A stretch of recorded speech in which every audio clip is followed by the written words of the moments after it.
Que el Señor esté con todos ustedes. Anuncio de la buena noticia de nuestro Señor Jesucristo, escrita por San Marcos. Gloria a ti, Señor.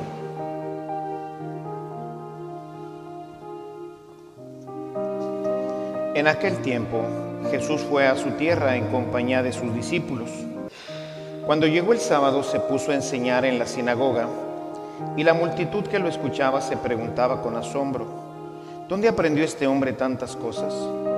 ¿De dónde le viene esta sabiduría y ese poder para hacer milagros? ¿Qué no es este el carpintero, el hijo de María, el hermano de Santiago, José, Judas y Simón? ¿No viven aquí entre nosotros sus hermanas? Y estaban desconcertados. Pero Jesús les dijo: todos honran a un profeta, menos los de su tierra, sus parientes y los de su casa. Y no pudo hacer allí ningún milagro, solo curó a algunos enfermos imponiéndoles las manos. Y estaba extrañado de la incredulidad de aquella gente. Luego se fue a enseñar en los pueblos vecinos. Palabra del Señor. Gloria a ti, Señor Jesús. Siéntense un momentito.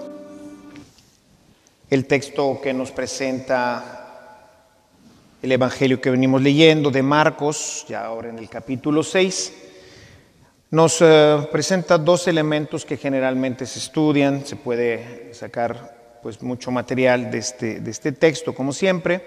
La primera parte, donde menciona a la familia de Jesús, sus hermanos y hermanas, dándonos incluso los nombres de estos. Esto pues en general ha causado pues ya desde los primeros siglos toda esta confusión de si María tuvo o no más hijos, ¿verdad? Si estos que menciona el texto son o no los hermanos de sangre de Jesús.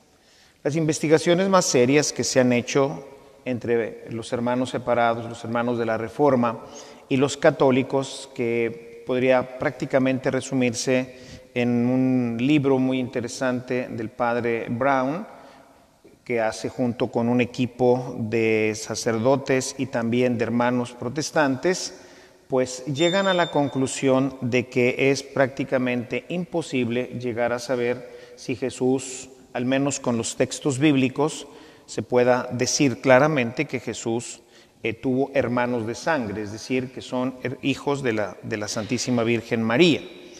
Porque los estudios que se han hecho en relación, por ejemplo, a este texto donde se nos mencionan los nombres, estos mismos nombres los encontramos en las crucifixiones, los diferentes relatos de la crucifixión de los sinópticos y también de San Juan.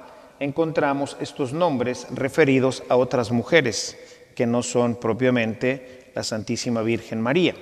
De tal manera que pues Raymond Brown y su equipo de investigadores, ¿verdad?, en el libro que se llama María en el Nuevo Testamento, concluyen que al menos bíblicamente no se puede asegurar que Jesús haya tenido más hermanos de sangre que sean hijos de la Virgen María. Tampoco esto pues queda siempre con la sospecha, ¿verdad?, porque tampoco la Sagrada Escritura afirma categóricamente que no sean. Nosotros tenemos una tradición milenaria y otros elementos, como el hecho de que haya dejado a San Juan, ¿verdad?, uno de sus apóstoles, uno de sus discípulos, le haya dejado el cuidado de su madre, cosa que, como se ha comentado en muchos círculos, pues sería realmente difícil de explicar teniendo otros hermanos, ¿sí? O sea, María quedaría viuda y las viudas serían generalmente pues maltratadas, no tendrían pues hoy, como decimos, no los beneficios para poder subsistir. Entonces generalmente pues algún pariente, generalmente los hijos, pues tenían que hacerse cargo.